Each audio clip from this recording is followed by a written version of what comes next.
હવામાં જાત જાતના પકવાનોની ખુશ્બુ પ્રસરી રહી છે। આખું ઘર મહેમાનોથી ભરેલું છે। બાળકો અહીંથી દોડીને પોતાની રમતમાં મશગુલ છે। આખા ઘરમાં સ્ત્રીઓનું મધુર સંગીત ગૂંજી રહ્યું છે। કેટલીક યુવતીઓ હસતા હસતા આ રૂમમાંથી પેલા રૂમમાં દોડી રહી છે અને પોતાના કામમાં વ્યસ્ત હોવાનો નાટકીય આભાસ કરાવી રહી છે।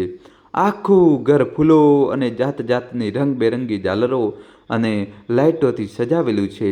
ઘરની આ ચહલપહલ જોઈને જ સમજાય છે કે આ ઘરમાં દીકરીના લગ્ન છે અને હલ્દી લગાવવાની તૈયારી ચાલી રહી છે। આસના પીળી અને બુટ્ટીની ભરતકામવાળી સાડીમાં શરમાતી પોતાના રૂમના ઉંબરા પાસેથી પસાર થતાં સંકોચાઈ રહી છે। બહાર સ્ત્રીઓ મંગળ ગીત ગાતી કેટલીક રીતિ રિવાજો પૂરી કરી રહી છે। તેમના પૂરા થયા પછી આસનાને હલ્દી લગાવવામાં આવશે। સવારથી જ આખું ઘર જોરશોરથી હલ્દીની રસમની તૈયારીમાં લાગેલું છે। આસના ક્યારેક બારીમાંથી બહાર ડોકિયું કરે છે તો ક્યારેક શરમાઈને પોતાના પલંગ પાસે રાખેલી લાકડાની સુંદર નકશીવાળી ખુરશી પર બેસી જાય છે। આ સુંદર ખુરશી તેના ભાઈએ તેને 5મા જન્મદિવસ પર ભેટમાં આપી હતી। ત્યારથી આ ખુરશીમાં તેનો જીવ વસતો હતો। આસનાને તેના મોટાભાઈ પ્રત્યે ખૂબ પ્રેમ હતો। બાળપણથી જ તે 24 કલાક તેના ભાઈની આસપાસ જ રહેતી હતી। માતા પિતા કરતાં પણ વધુ તેના ભાઈના ખોળામાં રમી હતી। આ નકશીદાર ખુરશી આસનાને તેના ભાઈના ખોળાનો અહેસાસ કરાવે છે। દોસ્તો જલ્દીથી વિડીયો લાઇક કરી ચેનલ સબસ્ક્રાઈબ કરી દો। અગમ આસનાથી પૂરા 10 વર્ષ મોટો હતો। બે નાની બહેનોનો અગમ એકમાત્ર ભાઈ છે અને તેની બંને બહેનોને તે ખૂબ પ્રેમ કરે છે। 5 વર્ષ પહેલાં અગમના લગ્ન થઈ ચૂક્યા છે। અગમની 3 વર્ષની અને 1 વર્ષની એમ 2 દીકરીઓ છે। આસનાની ભાભી ત્રિષા પણ બંને બહેનો આસના અને અનુષ્કાને અગમ જેટલો જ પ્રેમ કરે છે। આ સમયે આસનાના લગ્નની ભાગદોડમાં તે વ્યસ્ત છે। આસનાના પિતા વિષ્ણુ પ્રસાદની એક નાની દુકાન હતી જેને અગમે ખૂબ મહેનત કરીને હવે મોટી કરી છે। ગામમાં વિષ્ણુ પ્રસાદ એક સન્માનિત વ્યક્તિ છે। અગમ પણ પોતાના પ્રેમાળ સ્વભાવને કારણે બધા ગામવાળાઓનો પ્રિય છે। ગામના લોકો પણ લગ્નની તૈયારીઓમાં ઉત્સાહભેર પોતાની ભાગીદારી નિભાવી રહ્યા છે। આસનાની માતા રાધિકા લગ્નની તૈયારીઓમાં કંઈક વધુ જ વ્યસ્ત છે। બધા પોતપોતાના કામોમાં વ્યસ્ત છે। સાંજના સમયે હળદી લગાવવાનું શુભ મુહૂર્ત છે। હાલ બપોરનો સમય છે। આસનાને બરાબર સાડી પહેરતા આવડતું ન હોવાથી તેની ભાભી ત્રિષાએ તેને બપોરે જ સાડી પહેરાવી દીધી હતી જેથી તે પોતાનું કામ ફુરસતથી કરી શકે અને આસના સાડી પહેરીને ચાલવાની થોડી પ્રેક્ટિસ પણ કરી લે। કારણ કે આસનાએ આજે પહેલીવાર સાડી પહેરી હતી। આસનાનો રંગ શ્યામ છે પરંતુ તેની મોટી મોટી આંખો અને કોઈ શિલ્પકાર દ્વારા કંડરાવવામાં આવ્યા હોય તેવા નયનકશ તેના શ્યામ રંગ છતાં તેને સુંદર બનાવે છે। અગમ તેના કેટલાક સંબંધીઓ સાથે આસનાના સાસરે ગયો છે। તેમણે કેટલીક વિધિઓ કરવા માટે આમંત્રણ મોકલ્યું હતું। હલ્દીની વિધિ અગમના આવ્યા પછી જ શરૂ થવાની છે। બપોરથી જ સાંજ થવા આવી છે પરંતુ અગમ હજી પાછો ફર્યો નથી। હલ્દી લગાવવાનું મુહૂર્ત થઈ ગયું છે છતાં અગમના આવવાના કોઈ સમાચાર નથી। દોસ્તો કહાની છેલ્લા સુધી જોજો। વિડીયો લાઇક કરી દો। અનુષ્કાએ અગમના નંબર પર ફોન લગાવ્યો પરંતુ ફોન સતત બંધ આવી રહ્યો છે। આસના પોતાના રૂમમાં પોતાની ખુરશી પર ભાઈના ખોળામાં માથું રાખીને સૂવાની અનુભૂતિ સાથે બેઠી છે। આસનાને ખબર જ નથી કે બહાર બધા લોકો કેટલા પરેશાન છે। જ્યારે કોઈની રાહ જોઈ રહી હોય અને તેના કોઈ સમાચાર ન મળે ત્યારે મનમાં અજીબ અજીબ અને ઉટપટાંગ વિચારો ભરાઈ જાય છે। સવારથી ખુશીના માહોલમાં ડૂબેલા ઘરમાં અચાનક જ ચિંતાના વાદળો છવાઈ ગયા। બધા લોકો પોતપોતાના અલગ અલગ અનુમાન લગાવી રહ્યા હતા અને રાધિકાની બેચેનીને વધુ વધારી રહ્યા હતા। તે વારંવાર સામે મંડપમાં રાખેલા ભગવાનની તસવીર જોઈને જાત જાતની માનતાઓ માંગી રહી હતી કે તેનો દીકરો અગમ સહી સલામત હોય અને જલ્દી ઘરે પાછો આવે। બધાના ચહેરા પર ખુશીની જગ્યાએ ઉદાસીએ સ્થાન લઈ લીધું હતું। બહાર પથરાયેલી અજાણી શાંતિને અનુભવીને આસના પોતાના રૂમમાંથી બહાર આવી। વિષ્ણુ આસનાના પિતા માથું ઝુકાવીને ચિંતામાં ડૂબેલા હતા। રાધિકા આસનાની માતા વિષ્ણુના પગ માથે હાથ દઈને ઉદાસીથી બેઠી હતી. અનુષ્કાએ આસનાના સાસરિયાને ફોન કર્યો તો ખબર પડી કે અગમ ઘણીવાર પહેલાં જ ત્યાંથી નીકળી ગયો છે. આ સમાચારથી તેઓ બધા વધુ ચિંતિત થઈ ગયા હતા. આસના વરંડામાં લાગેલા થાંભલાને ટેકો દઈને ઊભી રહી. તેની નજર દરવાજા પર ટકેલી હતી. સહેજ પણ અવાજ આવતા કોઈ એક દોડીને દરવાજા પર જતું અને તેનો મૂર્છિત ચહેરો અગમના ન આવવાના સમાચાર આપતો. સાંજ ધીમે ધીમે રાતમાં બદલાઈ ગઈ. બધાની આંખો દરવાજા પર ટકેલી હતી. અનુષ્કા વારંવાર અગમને ફોન લગાવવાની કોશિશમાં લાગેલી હતી, પરંતુ દર વખતે એક જ અવાજ સંભળાતો હતો, the number you have dialled is currently switched off, please dial after some time. છતાં પણ અનુષ્કા સતત કોશિશ કરી રહી હતી કે કદાચ આ વખતે ફોન લાગી જાય. રાત ધીમે ધીમે હવે ઘેરી થતી જતી હતી. દોસ્તો, ચેનલ સબસ્ક્રાઈબ કરી દો અને છેલ્લે સુધી જોજો. અગમના અત્યાર સુધી કોઈ સમાચાર નહોતા. રાહ જોવી ધીમે ધીમે એક ખરાબ અકસ્માત કે કોઈ અનહોની થવાના ખ્યાલમાં બદલાઈ રહી હતી. ત્યાં અચાનક એક ગાડી ઊભી રહેવાનો અવાજ આવ્યો. એક અવાજે આસપાસ ફેલાયેલી શાંતિનો ભંગ કર્યો. લથડતા પગલે અગમે મુખ્ય દરવાજાથી અંદર પ્રવેશ કર્યો. આસના, જે અત્યાર સુધી દરવાજા પર મીટ માંડીને બેઠી હતી, તેણે અગમને જોતાં જ દોડીને તેને ગળે લગાડી અને ધ્રુસકે ધ્રુસકે રડી પડી. ક્યાં હતા તમે ભાઈ? તમારો ફોન કેમ બંધ હતો? તમને આવવામાં આટલી વાર કેમ લાગી? તમે તો બહુ પહેલાં જ ત્યાંથી નીકળી ગયા હતા ને ભાઈ? પછી આટલી વાર કેમ થઈ? આસના રડતા રડતા એકી શ્વાસે બધું બોલી ગઈ. અગમે માથું ઊંચું કર્યું અને આસનાના માથા પર હાથ ફેરવ્યો. તેની આંખોમાં આંસુ ભરેલા હતા અને તે બોલ્યો, શ્વાસ તો લઈ લે. કેટલા સવાલ કરીશ? ચાલ અંદર.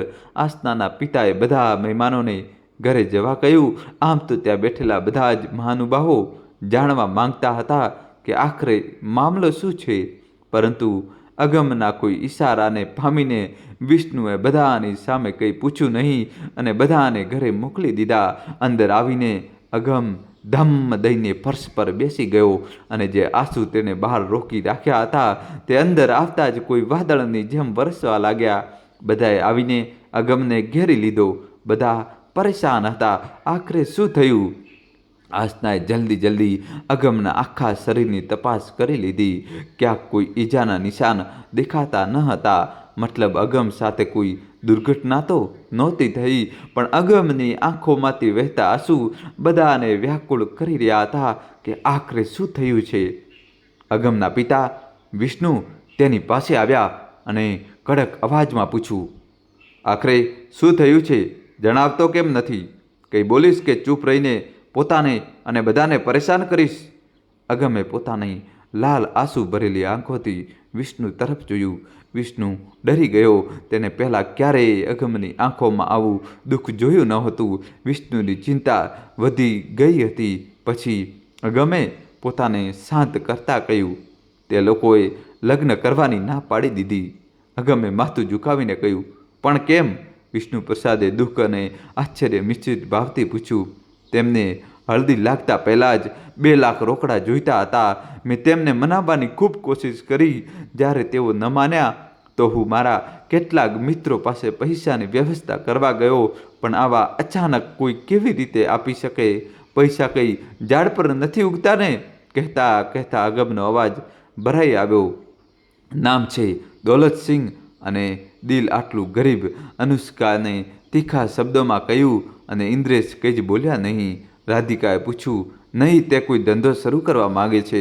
કોઈ બીજા પિતાએ તેની ઊંચી બોલી લગાવી દીધી. તે વેચાઈ ગયો.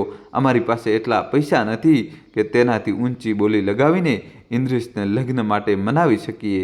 આ દહેજના લોભી પોતાની આત્મા પણ વેચીને બેઠા છે. મમ્મા, ચાલો, સારું થયું કે આપણી આસના આવા લાલચુ લોકોની વચ્ચે ફસાવાથી બચી ગઈ.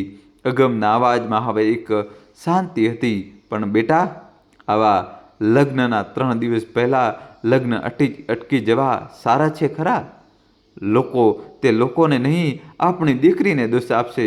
કહેતા કહેતા રાધિકા પોતાના આંસુ રોકી શકી નહીં. બધા મહેમાનો જઈ ચૂક્યા હતા.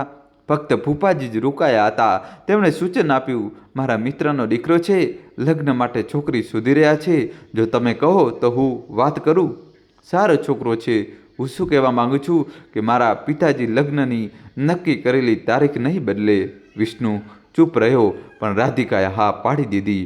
અગમ કંઈ કહે એ પહેલાં ફૂફાજીએ પોતાના મિત્રને ફોન કરી દીધો. હેલો. હા ગણપતિ, કેમ છે યાર? જો એક વાત કરવી હતી તારી સાથે. અને ફૂફાજીએ બધી વાત કહી દીધી. ગણપતિ પણ સારા દિલના નીકળ્યા. છોકરીને જોયા વગર જ તેમને લગ્ન માટે હા પાડી દીધી. ફોન પર જ લગ્ન નક્કી થઈ ગયા હતા. ત્રીજા દિવસે જ લગ્ન થવાના હતા, જે દિવસે લગ્ન પહેલાંથી જ નક્કી હતા. બસ દુલ્હનનું સાસરું બદલાઈ ગયું હતું. વિષ્ણુ જાણે કોઈ આઘાતમાં શાંત હતો. આખું સગપણ તો રાધિકા અને ફૂફાજીએ નક્કી કરી દીધું હતું. બધું એટલી ઝડપથી બદલાયું કે અગમને કંઈ કહેવાનો કે સાંભળવાનો મોકો જ ન મળ્યો. 3 દિવસ પછી લગ્નના દિવસે આસના પોતાના રૂમમાં ઉદાસ બેઠી હતી. તેને તો કોઈ સામાનની જેમ સમજવામાં આવી હતી. જ્યાં એકે ના પાડી તો બીજાને સોંપી દેવામાં આવી. કંઈ પણ જાણ્યા સમજ્યા વગર આસના આગળ ભણવા માંગતી હતી, પણ માની જીદથી લગ્ન નક્કી થઈ ગયા હતા અને ફરીથી ઠુકરાવ્યા પછી બિલકુલ અજાણ્યાના પલ્લે બાંધી દેવાની વાત હતી. દોસ્તો, કહાની છેલ્લા સુધી જોજો ને વિડીયો લાઈક કરી દો. ખેર, આસના છોકરી છે, વિરોધ પણ કરે તો કોનો? બધા પોતાના છે. તેનો ઇનકાર કરવાથી મા બાપના ઉછેર પર સવાલ ઉઠશે. જે કંઈ પણ થઈ રહ્યું હતું તે આસના પોતાના નસીબ માનીને લગ્નમાં જોડાવાના સજી ધજીને બેઠી હતી. શ્યામ રંગ તેની ઊંડી કાળી આંખો આગળ ઝાંખો પડી જતો હતો. તે દિવસે તેના ચહેરા પર ચમક હતી, પણ આજે ફક્ત ઉદાસી અને આંસુ જ હતા. લગ્નમાં બહાર તો ખૂબ રોનક હતી, પણ બધાના મનમાં ઉદાસી હતી.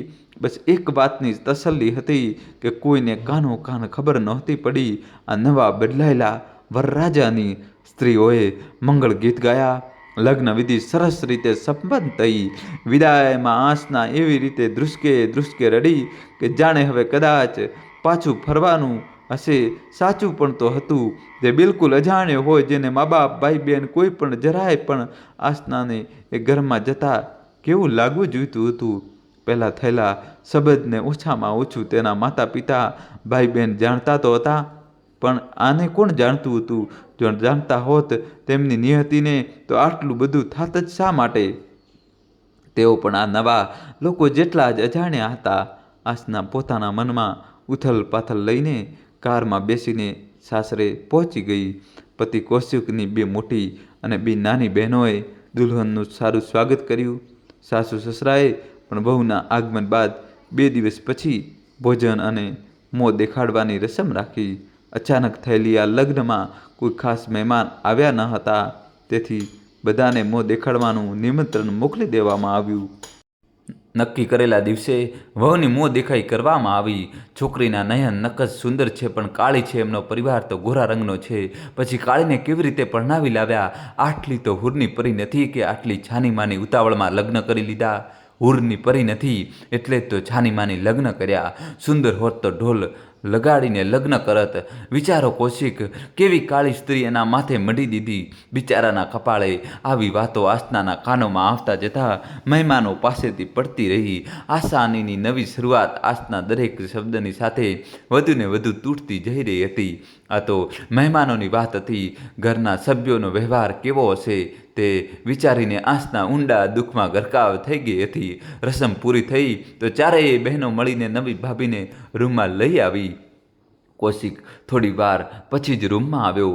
આસનાની પાસે બેસતા તેને કહ્યું, તું ખરેખર બહુ સુંદર છે અને તારો શ્યામ રંગ તારી સુંદરતાને વધુ વધારી રહ્યો છે. કૌશિકની વાત સાંભળીને આસનાને પોતાના કાનો પર વિશ્વાસ ન થયો. તેને આશ્ચર્યથી જોઈ રહ્યો હતો. કૌશિક ધીમે ધીમે આસનાની નજીક આવ્યો. તેના કપાળને બોલ્યો, તું આ દિવસોની ઉલઝનમાં થાકી ગઈ હોઈશ, આરામ કર. આપણા માટે તો આખી જિંદગી પડી છે. અને આસનાની જોડે જલ્દી જ ઊંઘી ગયો. આસના તેને હજી પણ જોઈ રહી હતી. શું આ સાચું છે? જે અજાણ્યા વ્યક્તિની આસના આટલી ડરી રહી હતી, તેને તો ડરવાનું એક પણ કારણ ના આપ્યું. દોસ્તો, વિડીયો લાઈક કરી ચેનલ સબસ્ક્રાઈબ કરી દો અને છેલ્લા સુધી જોજો.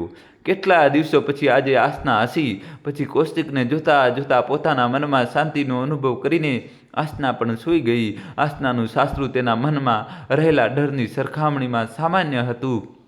આસનાને 4 નનદો છે. આસનાના પતિ કૌશિક કરતાં 2 મોટી અને 2 નાની એમ કુલ 4 બહેનો હતી. પરંતુ ચારેય બહેનો આસના કરતાં ઉંમરમાં મોટી હતી. સાસુ સસરા નણંદો બધાને આસનાને યોગ્ય સન્માન અને પ્રેમ આપ્યો. ચારેય બહેનોના લગ્ન થઈ ગયા હોવાથી તે બધા પોતપોતાના સાસરે રહેતી હતી. પરંતુ દર સમયે કોઈ એક બહેન ત્યાં જરૂર હાજર રહેતી હતી. ક્યારેક ચારે પણ સાથે આવતી. ધીમે ધીમે સમય પસાર થતો ગયો. આસનાએ પોતાના સાસરિયાને દિલથી અપનાવી લીધું. પરિવાર છે, થોડી ઘણી ખટપટ તો ચાલતી જ રહે છે. અહીં પણ ચાલતી હતી. લગ્નના બીજા વર્ષે આસના ગર્ભવતી થઈ. સાસુએ બાળકના રૂટીન ચેકઅપના બહાને આસનાની જાણવીના ગર્ભનું લિંગ પરીક્ષણ કરાવ્યું. જાણવા મળ્યું કે ગર્ભમાં ઉછરેલેલું બાળક છોકરી છે. હવે આખા પરિવારે આસના પર દબાણ કરવાનું શરૂ કર્યું કે તે કરાવી દે અને આ બધા તેની 3 મોટી નણંદો સૌથી આગળ હતી. આસનાએ શિશુ ભ્રૂણ કન્યાની કરવાનો સ્પષ્ટ ઇનકાર કરી દીધો. ત્યારે તેમનું દબાણ, વર્તન અને ત્રાસમાં પરિવર્તન થઈ ગયું. દોસ્તો, કહાની છેલ્લા સુધી જોજો. આસનાના જીવનમાં આ એક ખૂબ જ દુઃખદ સમય હતો. 5 મહિનાની ગર્ભવતી આસના પાસેથી ઘરના નાનાથી લઈને મોટા કામ એકલા કરાવવા લાગ્યા. ઘરનો એક પણ સભ્ય એક તણખલું પણ આમ તેમ કરતો નહોતો. બધા કામ પતાવી લીધા પછી આસનાને ઘરમાં હાજર બધાની માલિશ પણ કરવી પડતી. સૂતા સૂતા તેને 12 વાગી જતા હતા અને તે પછી પણ તેને સવારે 4 વાગ્યા સુધી ઘરમાં ઝાડુ પોતું કરીને નાહીને બધા માટે નાસ્તો બનાવવાનો હતો.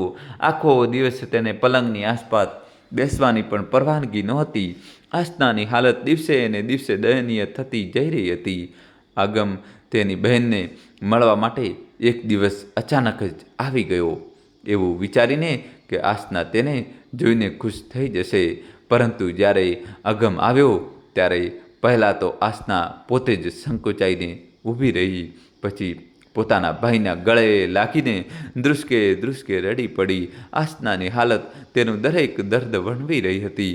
અગમને કંઈ કહેવાની જરૂર જ ન પડી. પહેલાં તો અગમ ખૂબ દુઃખી થયો અને જલ્દી જ ક્રોધથી ભરાઈ ગયો. જે બહેનને તેને આટલા લાડ પ્યારથી ઉછેરી હતી તેની આવી દુર્દશા જોઈને અગમનો ગુસ્સો 7મા આસમાને પહોંચી ગયો. અગમને ગુસ્સામાં જોઈને આસના બહુ દુઃખી થઈ ગઈ. મા બાપની ઇજ્જત માટે લગ્ન કરી લીધા. ભૈયા, તો એ જ ઇજ્જતને જાળવી રાખવા માટે મારે બધું સહન કરવું પડશે ને, નહીં તો લોકો શું કહેશે? આ શબ્દો સાથે આસના આકાશમાં તાકી રહી, જાણે ભગવાનને પૂછી રહી હોય કે હું સાચું કહું છું કે ખોટું. અગમને સમજાવીને આસનાએ ઘરે મોકલી દીધો. પરંતુ આસનાની આ હાલતનો જવાબદાર અગમ પોતાને જ માનવા લાગ્યો. જો મેં લગ્ન રોક્યા ના હોત અને આસનાને ભણાવી દીધી હોત તો આજે આસના કેટલી ખુશ હોત. હજી તો તેણે 12મું જ પાસ કર્યું હતું. કાશું આસના માટે અમ્મા બાબાને મનાવી શક્યો હોત તો આજે આ ન થયું હોત. કાશ આસનાની તકલીફો માટે પોતાને જવાબદાર માનીને અગમે પોતાને જ સજા આપી દીધી. ઓછું ખાવું, સ્વાસ્થ્ય પર ધ્યાન ના આપવું, પરિણામે તે ઝડપથી ખૂબ જ નબળો પડી ગયો. એક દિવસ અચાનક અગમ પાસે સમાચાર આવ્યા કે આસના સીડી પરથી નીચે પડી ગઈ અને ઈજા થવાને કારણે બાળક અને માતા બંને જોખમમાં છે. દોસ્તો, કહાની છેલ્લા સુધી જોજો. હવે નવો ટ્વિસ્ટ આવશે. આસના હોસ્પિટલમાં બેભાન પડી હતી. અગમને ખબર મળતા તે જીવી સટોસટ હોસ્પિટલ પહોંચ્યો. આસના જનરલ વોર્ડમાં દર્દથી કણસી રહી હતી.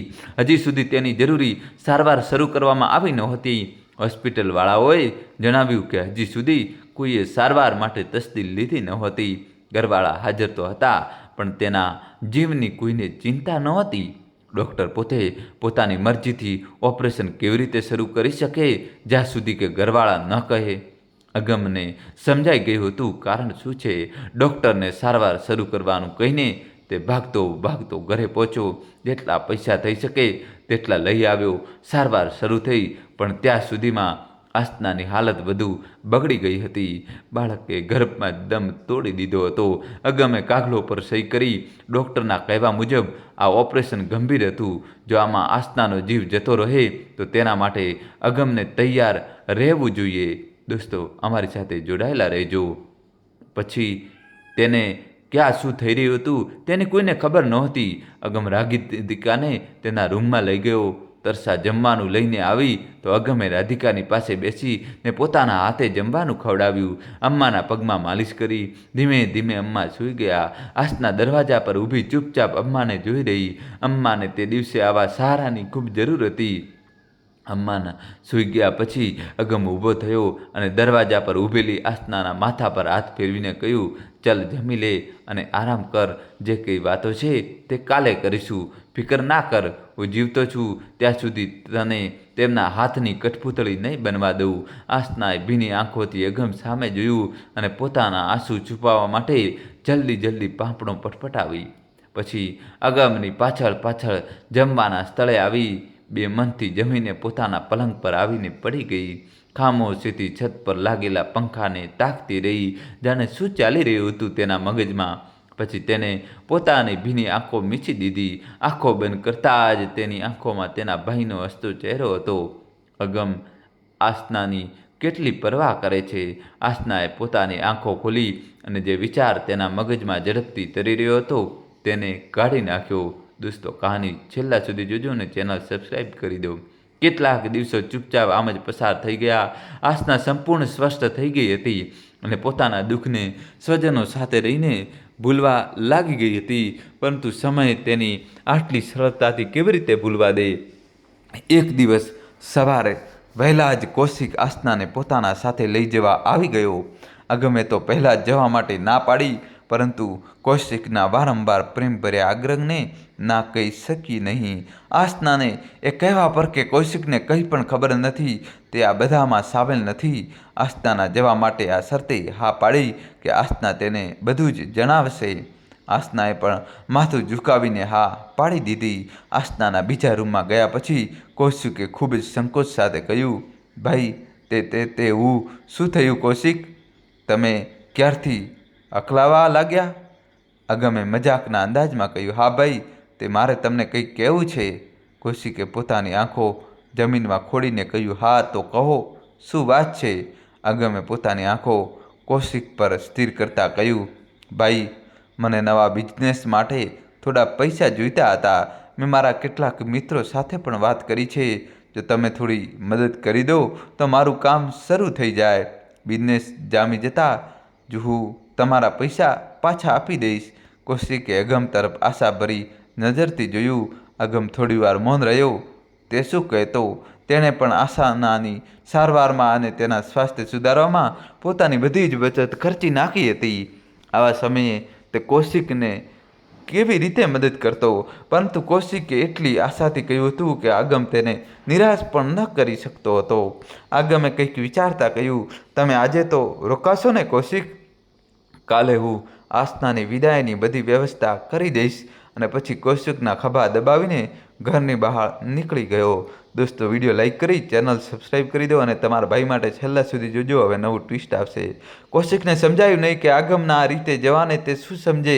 તે પછી મન મારીને રાધિકા પાસે બેસી ગયો અને આમ તેમની વાતો કરવા લાગ્યો. મોડી રાત સુધી આગમ પાછો ફર્યો અને બધા જમી ચૂક્યા હતા. આગમે થોડું ખાધું અને કોઈને કંઈ પણ કહ્યા વગર પોતાના રૂમમાં જઈને સૂઈ ગયો. કૌશિક ચૂપચાપ આગમને જોતો રહ્યો. કદાચ મને ટાળવા માંગે છે એવું વિચારીને કૌશિક દુઃખી મનથી સૂઈ ગયો. બીજા દિવસે સવારે આસ્થનાની વિદાયની બધી તૈયારીઓ થઈ ગઈ હતી. આગમ કંઈ પણ કહ્યા વગર એક તરફ ઊભો હતો. આસ્થનાનો સામાન ગાડીમાં મૂકી દેવામાં આવ્યો. આસ્થનાના બધાથી વિદાય લઈ રહી હતી. આગમની દીકરીએ કૌશિકને અંદર મોકલ્યો કે પપ્પા બોલાવી રહ્યા છે. કૌશિક અંદર ગયો તો આગમે એક બંધ કવર કૌશિકને પકડાવી દીધું અને ગળે લગાવીને કહ્યું, ખૂબ તરક્કી કરો કૌશિક. કૌશિકે લિફાફો ખોલ્યો તો એમાં ઘણા પૈસા હતા. પછી કૌશિક હસતા મોઢે ગાડીમાં બેસી ગયો. અગમ ભીની પાંપડોથી ગાડીને જતી જોઈ રહ્યો જ્યાં સુધી તે આંખોથી ઓઝલ ન થઈ ગઈ, કારણ કે તેમાં તેની લાડલી આસના ફરીથી દૂર જઈ રહી હતી. એકવાર ફરી આસના પોતાને સાસરે હતી. ચારેય નણંદો આ સમયે પોતાના સાસરે હતી. તેમના ન હોવાના કારણે પહેલી વાર આસનાને ઘરમાં તો પોતાનાપણું લાગ્યું, કારણ કે જ્યારે તેઓ હાજર રહેતી ત્યારે આસના કોઈ ગુલામની જેમ રહેતી હતી. આજે કેટલા દિવસ પછી તેણે સાસરાની હવામાં શાંતિ અને પોતાપણું અનુભવ્યું હતું. દોસ્તો, કહાની છેલ્લા સુધી જોજો અને વિડીયો લાઈક કરી દો. પરંતુ આ શાંતિ વધારે દિવસની ન હતી. 2 દિવસ પછી જ ચારેય ત્યાં આ ધમકી ભગવાનનો શુક્ર છે કે કૌશિક ઘરે હતો, તેથી તેમનો વ્યવહાર આસના માટે ખૂબ મિત્રતા ભર્યો રહ્યો, જાણે કે તેઓ તેના સહી સલામત હોવાથી કેટલી ખુશ હોય. કૌશિકે અગમે આપેલા પૈસાથી પોતાનો બિઝનેસ શરૂ કર્યો અને નામ રાખ્યું આસના ફેશન સ્ટોર. તે ચારેયને આ નામ જરા પણ ન ગમ્યું, પરંતુ કૌશિકને કોણ કહેવા જાય. કૌશિકનો વેપાર ચાલી નીકળ્યો. આસના આગળ ભણવા માંગતી હતી. તે ભણવામાં સારી હતી. અગમની મદદથી આસનાનું કોલેજમાં એડમિશન થઈ ગયું. ઘર ગૃહસ્થી સંભાળતા આસનાએ ભણવાનું ચાલુ રાખ્યું. સાથે જ એક બાળકીને જન્મ પણ આપ્યો. અગમ આસનાને મળવા આવતો જતો રહેતો હતો. ચારેય નણંદોની આસનાની જિંદગીમાં દખલગીરી તો હજુ પણ ચાલુ જ હતી. ખુશપશ સાથે પોતાના માતા પિતાના કાન ભરવામાં તે ચારેય કોઈ કસર છોડી ન હતી. એક પણ નણંદને આસના પ્રત્યે લગાવ ન હતો. કૌશિકનો વેપાર સારો તો ચાલી પડ્યો હતો, પણ હજુ સુધી કૌશિકે અગમને પૈસા પાછા આપવાનો કોઈ ઉલ્લેખ કર્યો ન હતો. એક દિવસ અગમે કૌશિક પાસે થોડા પૈસા માગ્યા, કારણ કે અનુષ્કાના ભણતર માટે જરૂર હતી. કૌશિકે કહ્યું, તમે ઘરે આવી જાઓ, હું ઘરે પૈસા સાથે મળું છું. અગમે ખુશી ખુશી આસનાને ઘરે આવવાના સમાચાર આપ્યા. આસનાના ઘરના કામ પતાવીને પોતાની 3 વર્ષની બાળકી સાથે રમી રહી હતી. દોસ્તો, કહાની છેલ્લા સુધી જોજો અને ખુશીથી પોતાના ભાઈના આવવાની રાહ જોઈ રહી હતી. જણાવેલા સમયે જ્યારે અગમ ઘરે ન પહોંચ્યો ત્યારે આસનાએ અગમને ફોન કર્યો. ઘણી વાર સુધી ઘંટડી વાગ્યા પછી ફોન ઉઠાવવામાં આવ્યો. આસનાએ મોટા ગુસ્સો બતાવતા કહ્યું, ભાઈ, તમે પણ જૂઠા છો. હું ક્યારની રાહ જોઈ રહી છું. હજુ સુધી કેમ ના આવ્યા? તે હોસ્પિટલમાં છે. તેમનો અકસ્માત થયો છે અને તેમને ગંભીર ઇજાઓ થઈ છે. રસ્તા પર બેભાન અવસ્થામાં પડ્યા હતા, તેથી હું તેમને અહીં લઈ આવ્યો. કોઈ અજાણ્યા વ્યક્તિએ કહ્યું. જેની પાસે અગમનો ફોન હતો તે અજાણ્યા વ્યક્તિએ હોસ્પિટલનું સરનામું જણાવ્યું. આસનાના હાથમાંથી ફોન છૂટીને જમીન પર પડી ગયો. તે જોરથી ચીસ પાડીને રડવા માંગતી હતી, પરંતુ તેણે પોતાને સંભાળી અને ભાગીને કૌશિક પાસે ગઈ, જે તે સમયે સોફા પર બેસીને કોઈની સાથે વાત કરવામાં વ્યસ્ત હતો. આસનાને રડતા રડતા બધી વાત કૌશિકને કહી. કૌશિકે આસનાને ગળે લગાડીને શાંત કરી. પછી જલ્દી જ બંને હોસ્પિટલ જવા નીકળી ગયા. હોસ્પિટલ પહોંચીને કૌશિકે આસનાના માતા પિતાને જાણ કરી. અગમની સારવાર ચાલુ હતી. અગમ હવે ભાનમાં આવી ગયો હતો. આસનાને મળવા માટે અંદર બોલાવી અને આસનાને ઝૂકવાનો ઇશારો કર્યો. અગમ ભારે મશીનો વચ્ચે હતો. તેના મોં પર ઓક્સિજન માસ્ક લાગેલું હતું. આસના તેની પાસે ઝૂકતા જ અગમે આસનાના માથા પર હાથ ફેરવ્યો અને પોતાનો ઓક્સિજન માસ્ક હટાવીને બોલ્યો, મારો સાથ બસ આટલો જ. આગળની સફર તારી એકલીની છે. ભલે તૂટી જજે, પણ ક્યારેય હાર ન માનતી. આસનાએ જે ડુસકા દબાવી રાખ્યા હતા તે આંસુઓ સાથે વહી નીકળ્યા. આવું કેમ કહો છો ભૈયા? તમે મને છોડીને ક્યાંય નહીં જાઓ. અગમે દર્દભરી મુસ્કાન આપી અને તેનો હાથ આસનાના માથા પરથી સરકીને પથારી પર પડ્યો. તેની આંખો ખુલ્લી હતી. કેટલાક ઘા તેના શરીર કરતાં તેના મન પર વધુ હતા. કદાચ કોઈ મોટો રાજ તે પોતાની સાથે લઈ ગયો હતો. છેલ્લા શ્વાસ સુધી પણ તેની ચિંતા આસના માટે જ હતી. અગમ હવે રહ્યો ન હતો. આસના તેની પાસે જ હતી, પણ તે અગમને જતા રોકી શકી નહીં. તે તેની પાસે બેઠી હતી. અગમનો હાથ પકડીને ભાવહીન દૃષ્ટિથી તેને જોઈ રહી હતી, જાણે તેને ખબર જ નહોતી કે હમણાં જ તેની સાથે શું બન્યું. તેના ડુસકા, તેના આંસુ બધું જ થાંભી ગયું હતું. દોસ્તો, કહાની છેલ્લા સુધી જોજો અને ચેનલ સબસ્ક્રાઈબ કરી દો. તે સમયે અગમની પાસે બેઠેલી કોઈ મૂર્તિ જેવી લાગી રહી હતી. તેના ચહેરા પર એક સ્થિર ભાવ હતો. તે ત્યાં જ બેસી રહી. 2 કલાક પછી ડૉક્ટર અંદર આવ્યા ત્યારે તેમણે બહાર અગમના અવસાનના સમાચાર આપ્યા. પણ આસના હજી પણ સ્થિર હતી. તે જ રીતે અગમનો હાથ પકડીને કદાચ તે આ સત્યને સત્ય માનવા નહોતી માગતી.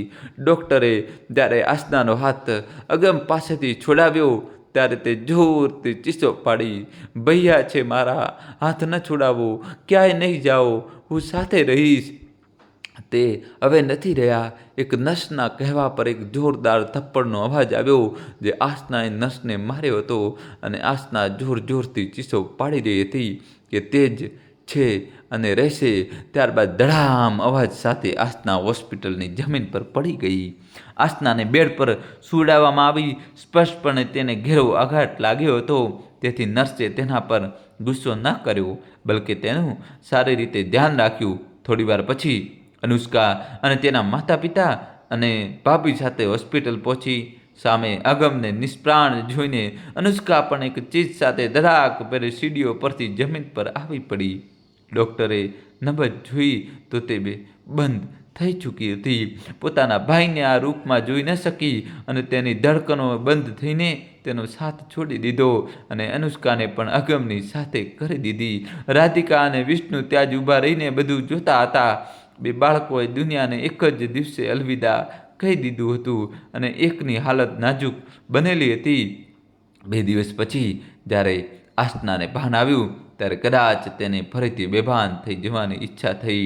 તેનો ભાઈ જે તેના માટે ખૂબ ખુશ હતો અને તેની બહેન જે તેનાથી નાની હતી, જેના માટે આસના મોટા સપના જોતી હતી, તેમનું તો શરીર પણ હવે આ દુનિયામાં નહોતું. દોસ્તો, વિડીયો લાઈક કરી દો તમારા ભાઈ માટે અને ચેનલ સબસ્ક્રાઈબ કરી દો. આ 2 દિવસમાં તેમનો અંતિમ સંસ્કાર કરી દેવામાં આવ્યો હતો. આસના માટે તો જાણે આખી દુનિયા જ ખતમ થઈ ગઈ હતી. માંથી દૂર રહેવાના કારણે, ઘરે તો કોઈ દેખભાળ ન હોવાને કારણે તેની 3 વર્ષની બાળકી ઘરે તે જ તાવથી તપી રહી હતી. આસના પર દુઃખનો પહાડ તૂટી પડ્યો હતો. આસના હવે ઘરે ગઈ હતી. પોતાની દીકરીના માથા પાસે બેસી રહી હતી અને તેને જોઈ રહી હતી, જાણે કે હવે તે પણ તેને છોડીને જવા તૈયાર હતી. ઘરના લોકોને તાવથી તપતી બાળકીની કોઈ પરવા નહોતી. બાળકીનું શરીર સખત તડકાની જેમ ગરમ હતું અને તે જ તાવને કારણે પીડાથી કણસી રહી હતી. આસના તેને જોયા જ કરતી હતી. અચાનક તેના કાનોમાં તેના ભાઈના શબ્દો ગુંજ્યા, શું મતલબ હતો આનો? તૂટીને પણ હાર ન માનવી. તેને પોતાના આંસુ લૂછ્યા જે તેની લાચારી બતાવી રહ્યા હતા. કૌશિકના પર્સમાંથી પૈસા કાઢ્યા અને બાળકીને ખોળામાં ઉંચકી બહાર આવી અને ઓટો રિક્ષામાં બાળકીને હોસ્પિટલ લઈ ગઈ. તે તૂટેલી હતી, પરંતુ હવે તેને પોતાની બાળકીને મરવા દેવી નહોતી, જેના મરવાની કદાચ ઘરવાળા રાહ જોઈ રહ્યા હતા. તેને મનમાં દૃઢ સંકલ્પ કર્યો કે તે પોતાની બાળકીની જિંદગી નહીં હારે. આસનાની કોશિશ કામયાબ રહી. બાળકી બીજા દિવસે સવાર સુધીમાં સ્વસ્થ થઈ ગઈ હતી અને તાવને કારણે જીવ ગુમાવવાના ખતરામાંથી બહાર હતી. આખી રાત આસના બાળકી સાથે હોસ્પિટલમાં હતી. ઘરે એક નોટ છોડીને આવી હતી કે તે કઈ હોસ્પિટલમાં જઈ રહી છે, પરંતુ ઘરમાંથી કોઈ પણ હોસ્પિટલ આવ્યું નહોતું. બપોર પછી આસનાએ ડૉક્ટર સાથે સલાહ લીધી અને બાળકીને ઘરે લઈ આવી. આસના રસોડામાં સાંજનું જમવાનું બનાવી રહી હતી. છોકરી ઠીક હતી, પણ તાવને કારણે થોડી થાકેલી હતી. ત્યારે કોઈકે પાછળથી તેના વાળ ખેંચીને તેના ગાલ પર જોરદાર તમાચો માર્યો. આસના સંભાળે તે પહેલાં જ તેના ગાલ પર બીજો થપ્પડ પડ્યો અને તેની સાથે જ તે કિચનના ફ્લોર પર પડી ગઈ. તેના વાળથી ઢસડીને તે આસનાને કિચનમાંથી બહાર લઈ ગયો અને તેના પેટ પર પગથી જોરદાર વાર કર્યો. આસના દર્દથી કંસી ઉઠી, પણ તેને તેના પર દયા ન આવી. તેણે તેને વાળથી ખેંચીને જમીન પર તેનું માથું પછાડ્યું. આસનાના મોં અને માથામાંથી ધાર વહેવા લાગી. તેને હજી પણ સમજાતું ન હતું કે આ બધું શું થઈ રહ્યું છે. દર્દને કારણે તેના પર બેભાન અવસ્થા છવાવા લાગી હતી. પણ જલ્દી જ તે બેહોશ થઈ ગઈ. આસપાસ લથપથ જમીન પર બેહોશ પડી હતી. તેની ચારેય નણંદો જે મોટા મજાથી આ દ્રશ્ય જોઈ રહી હતી, તેનાથી કોઈએ પણ તેને આસ્થા સાથે આવા જાનવરથી પણ બદતર વ્યવહાર કરવાથી રોકી નહીં. તે ચારેયના ચહેરા પર એક રાક્ષસી મુસ્કાન છવાયેલી હતી, જાણે કે તેમના મનની કોઈ મોટી મુરાદ પૂરી થઈ ગઈ હોય. આખી રાત આસના તે જ ફ્લોર પર બેહોશ પડી રહી અને જ્યારે તેને હોશ આવ્યો ત્યારે તેની આસપાસનું સુકાઈ ગયું હતું. તેના કપડાં પણ સૂકા નિશાન હતા. જ્યારે તેને ભાન આવ્યું ત્યારે તેને ઊભા થવાનો પ્રયાસ કર્યો. તે ખૂબ જ પીડામાં હતી. કોઈક રીતે ઊભી થઈને બેઠી, પછી પોતાને ડસ્ટીને દિવાલના સહારે ટેકવી દીધી. ઘરમાં શાંતિ છવાયેલી હતી. કદાચ હજુ બધા સૂતા હતા. તેની દુર્દશાનું કારણ પણ તેને ખબર નહોતી. તેની આંખો સામે તેના પતિનો ક્રૂર ચહેરો ઘૂમી રહ્યો હતો, જે તેને ગઈ રાત્રે કોઈ જાનવરની જેમ બેફાન મારી રહ્યો હતો. પણ શા માટે? હજુ થોડા દિવસો પહેલાં જ તેણે તેના પિતા સમાન ભાઈ અને નાની બહેનને ગુમાવ્યા હતા. પોતાની માસૂમ બાળકીને તે મોતની ખૂબ નજીક જોઈ હતી. હજુ તો તે બરાબર સંભાળી પણ નહોતી. ત્યારે કૌશિકનું આવું અચાનક વર્તન તેને સમજાઈ રહ્યું નહોતું. તે શારીરિક રીતે ઘાયલ હતી, પણ તેનાથી વધુ દર્દ તેના મન પર હતું. તેની આંખોમાંથી આંસુની ધારા સતત વહી રહી હતી. પછી અચાનક તેને પોતાની બાળકીની ચિંતાએ પરેશાન કરી દીધી. મારી સાથે આવો દુર્વ્યવહાર તો મારી માસૂમ બાળકી સાથે આ લોકોએ શું કર્યું હશે?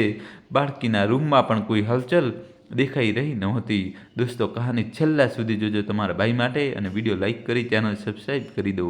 ક્યાંક આ લોકોએ મારી બાળકી સાથે કોઈ અનહોની તો નથી કરીને? ડરે આસ્થાની બધી પીડા ભૂલાવી દીધી. તે બેફામ પીડા છતાં આંચકા સાથે ઊભી થઈ અને ઝડપથી બાળકી તરફ દોડી. બાળકી પાસે પહોંચીને આસ્થાએ તેને માથાથી પગ સુધી સારી રીતે તપાસી. પછી તેણે રાહતનો શ્વાસ લીધો અને ત્યાં જ ફ્લોર પર ધમ્મ દઈને બેસી ગઈ. બાળકી આરામથી સૂઈ રહી હતી. કદાચ દવાનો પ્રભાવ હતો. આસ્થા પોતાની બાળકીના પગ પાસે પલંગ પર માથું રાખીને બેસી રહી. જ્યારે સૂર્ય હજી સંપૂર્ણપણે બહાર નહોતો આવ્યો ત્યારે આખી રાત થયેલો ઝરમર વરસાદ હવે જોરથી વરસી રહ્યો હતો. વીજળીના કડાકા બડાકા સાથે વાતાવરણમાં ઠંડક હતી. આછી ઠંડી અને દર્દમાં થોડી રાહત મળવાથી આસ્થાની આંખ લાગી ગઈ. જ્યારે તેની આંખ ખોલી ત્યારે તે ફરીથી રૂમની બહાર તે જગ્યાએ ફ્લોર પર પડી હતી. કૌશિક તેને ફરી એકવાર વાળથી ઢસડીને બહાર લઈ આવ્યો હતો. આસના ફરી એકવાર દર્દથી કણસી રહી હતી. તેને પોતાના વહેતા હોઠ પરથી સાફ કર્યું અને દર્દ ભર્યા ધીમા અવાજે ધ્રુજતા હોઠે પૂછ્યું, તમે મારી સાથે આવું કેમ કરી રહ્યા છો? તારા ભાઈના મરતા જ તને આઝાદી મળી ગઈ? પૈસા ચોરી કરીને આખી રાત રખડીને આવી અને તું ઈચ્છે છે કે હું તને પાંપણ પર બેસાડું? કૌશિકે તેનો કોઈ નાગની જેમ ફૂફાડા મારતા કહ્યું, પણ હું તો બાળકીને હોસ્પિટલ લઈ ગઈ હતી. તમે ઘરમાં નહોતા. તમે પૈસા કાઢી લીધા, પણ હું એક કાગળ પર બધું લખીને ગઈ હતી. હોસ્પિટલનું સરનામું પણ, અને આખી રાત હોસ્પિટલમાં હતી. તમે ચાહો તો ત્યાંના ડૉક્ટર નર્સને પણ પૂછી શકો છો. આસ્થાના દર્દભર્યા ઓઠે બધું બોલી રહી હતી કે ત્યારે જ કૌશિક પાસે આવીને ફરી તેના વાળ ખેંચ્યા, જે લોહી સુકાઈ જવાથી એકબીજા સાથે ચોંટી ગયા હતા, અને ચીસો પાડતા બોલ્યો, એક તો ચોરી, ઉપરથી સીનાજોરી. હવે તું ઘરની બહાર પગ મૂકીને બતાવ. આસ્થાને છોડીને તે પગ પછાડતો ઘરની બહાર નીકળી ગયો. આસ્થા ત્યાં જ બેસીને પોતાના દર્દથી વધારે નસીબ પર રડી રહી હતી. થોડીવાર પછી કૌશિક દવાની એક પડીકી લઈને આવ્યો. કૌશિકે આસ્થાને દવા આપતા કહ્યું, આ દર્દની દવા છે, ખાઈ લે. મહારાણી બનીને બેસી ન રહે, ઘરનું કામ પતાવ. તેને પેકેટમાંથી 2 ગોળી કાઢીને આસ્થાના મોંમાં મૂકી દીધી અને તેને કંઈ પણ ખાધા પીધા વિના ગળી જવા કહ્યું. આ બધું તેના માન્યા બહાર હતું. કૌશિકના આવા રાક્ષસી રૂપની તો તેને કલ્પના પણ નહોતી કરી, પણ આ બધું સાચું હતું. આસ્થાએ દવા ગળી તો ખરી, પણ તે તરત જ ઉલટી સાથે બહાર આવી ગઈ. દોસ્તો, વિડીયો લાઈક કરી દો. કૌશિકે તેને કોઈ ભૂખ્યા વરુની જેમ ઘૂરીને જોયું.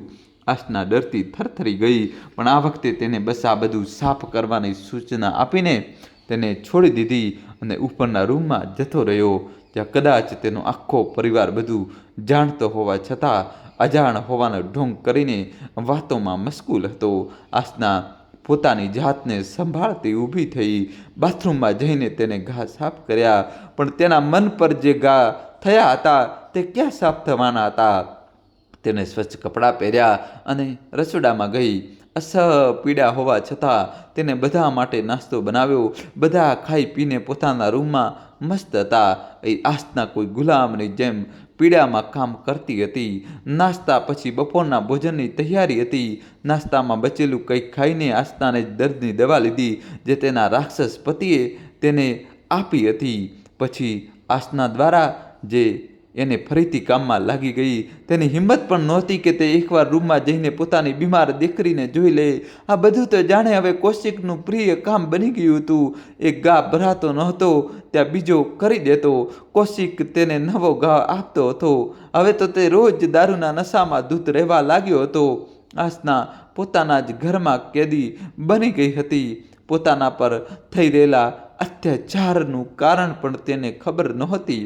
કૌશિકનો વ્યવહાર દિવસે ને દિવસે વધુ રાક્ષસી બનતો જતો હતો. આ બધાની સાથે 3 મહિના વીતી ગયા. રક્ષાબંધનનો દિવસ હતો. ચારેય બહેનો પોતાના ભાઈને રાખડી બાંધીને મોટી રકમ વસૂલી રહી હતી અને કૌશિક હસતા હસતા તેમને આપી રહ્યો હતો.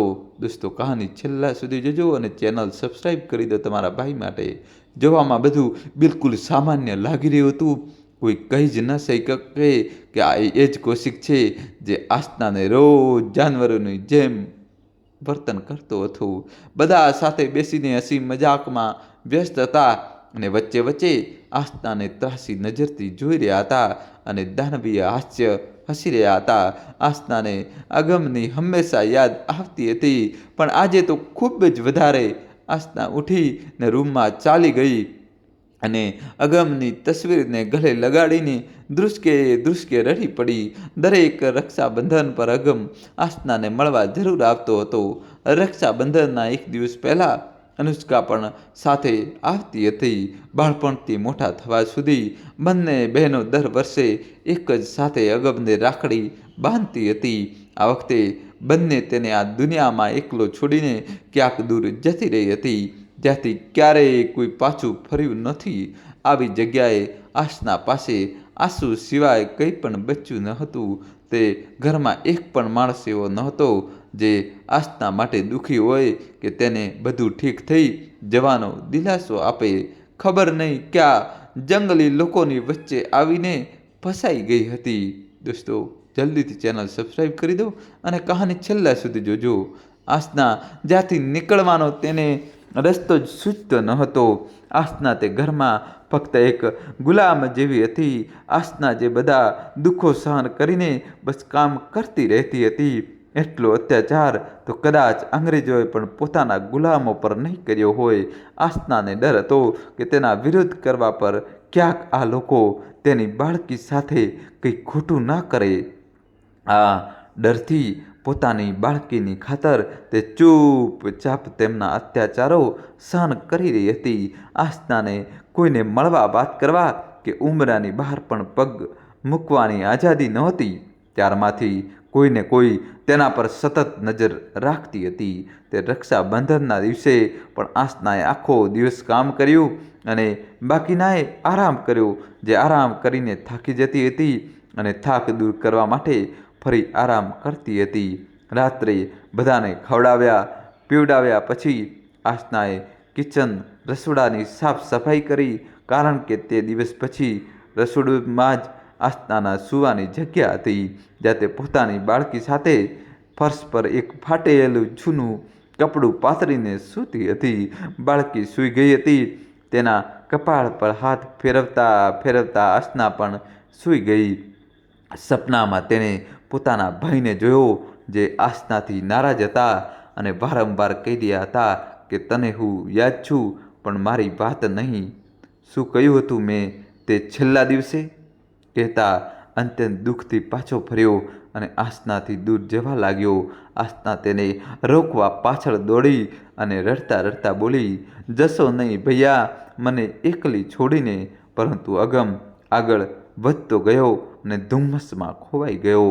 આસનાની આંખો ખુલી ગઈ. બસ એક સપનું હતું. આસના ઉઠીને બેસી ગઈ. અગમ ક્યાંય નહોતો, પણ તે સપનાથી હજુ પણ આસનાની આંખો ભીની હતી. આસનાની આંખોમાં ઊંઘ નહોતી. તે ઉઠી અને રસોડામાંથી બહાર ગઈ. મોટી નણંદના રૂમમાંથી તેને કંઈક અવાજ સંભળાયો. તે ત્યાં જ થંભી ગઈ. અંદર મોટી નણંદ અને કૌશિક વાત કરી રહ્યા હતા, જેને સાંભળીને આસનાના પગ નીચેની જમીન સરકી ગઈ. એવું લાગી રહ્યું હતું કે તે અંધારામાં હતી. તે રાજ જે બસ કૌશિક અને તેનો પરિવાર જાણતો હતો અને બીજું કોઈ જાણતું હતું તો બસ અગમ.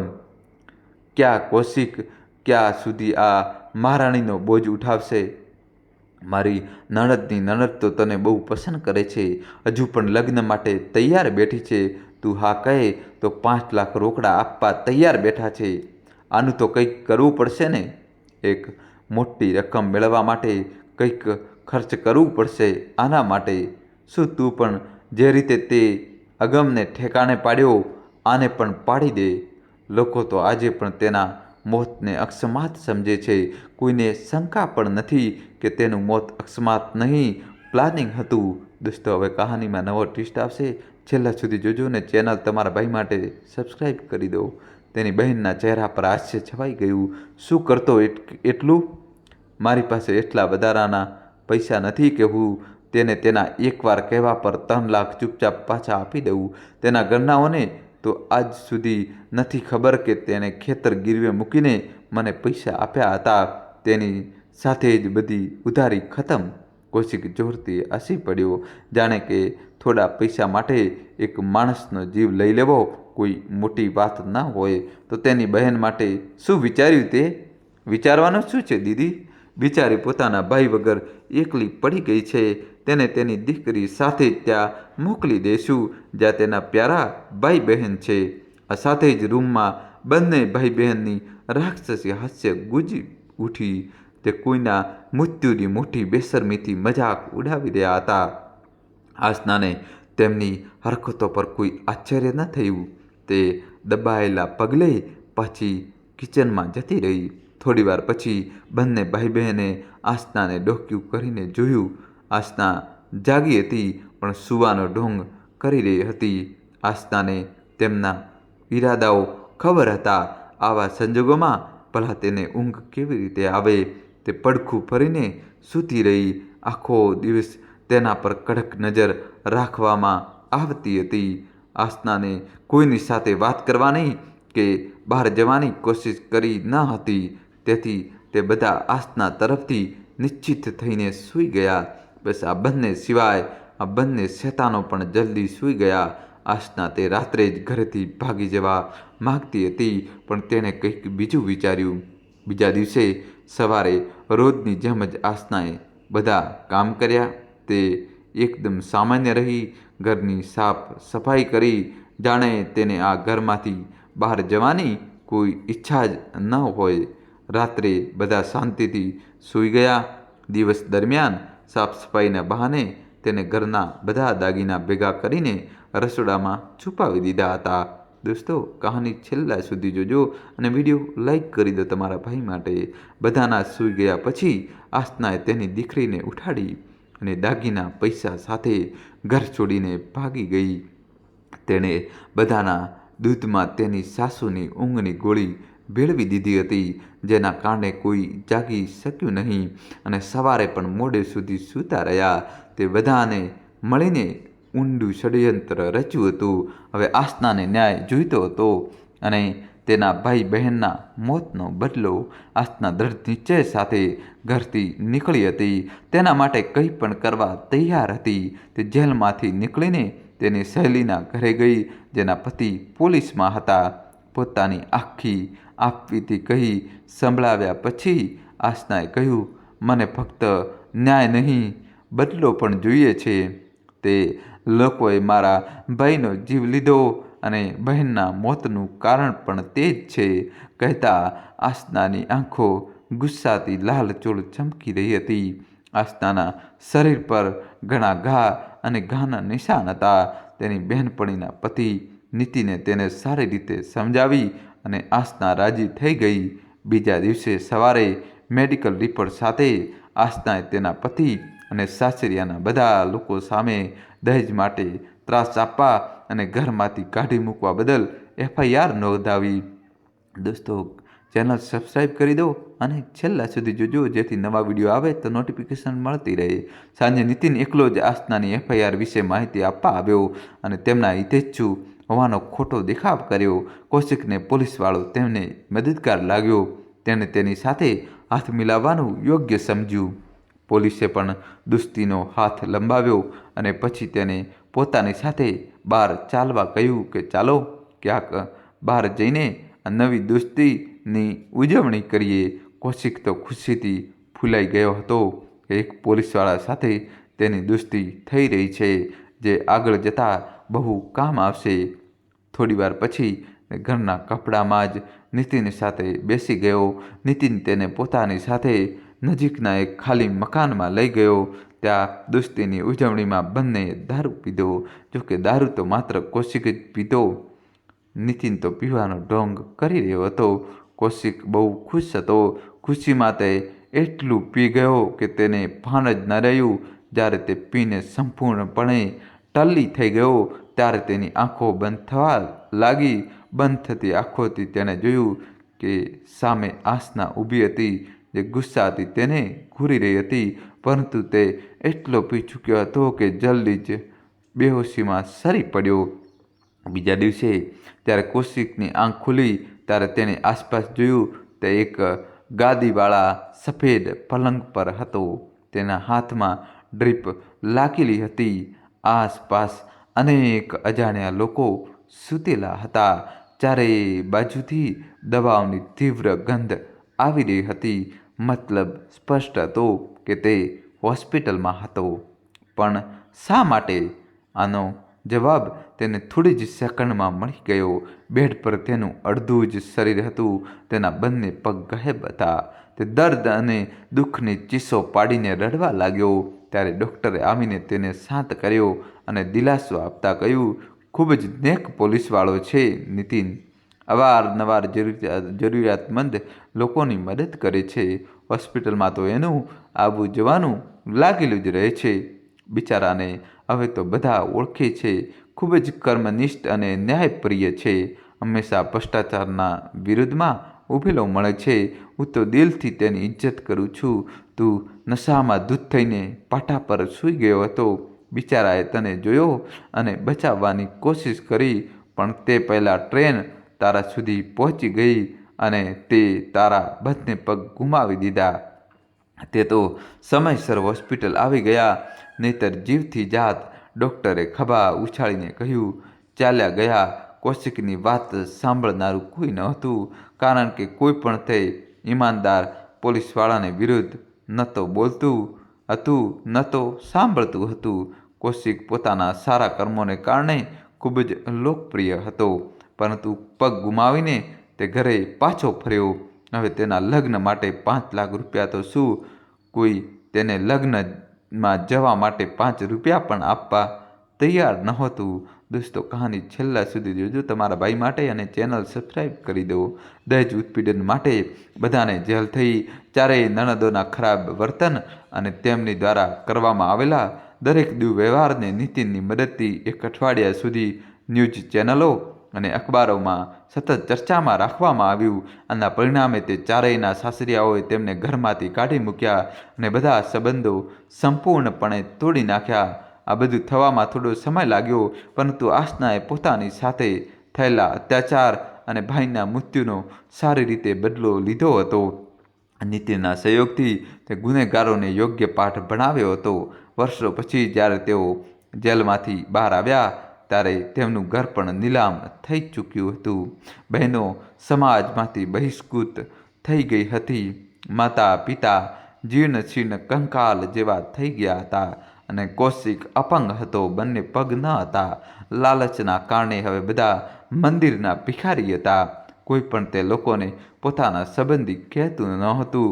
આવતા જતા લોકો ભીખ ઓછી અને જૂતા ચપ્પલ તથા મેના ટોણા વધારે આપતા હતા. આસનાએ પોતાના ભાઈની દુકાનને મોટી કરી દીધી હતી, જેની દેખભાળ ત્રિષા કરતી હતી. અને આસના કાયદાનો અભ્યાસ કરીને નીતિનની બહેનની અંદર પ્રેક્ટિસ કરતી હતી.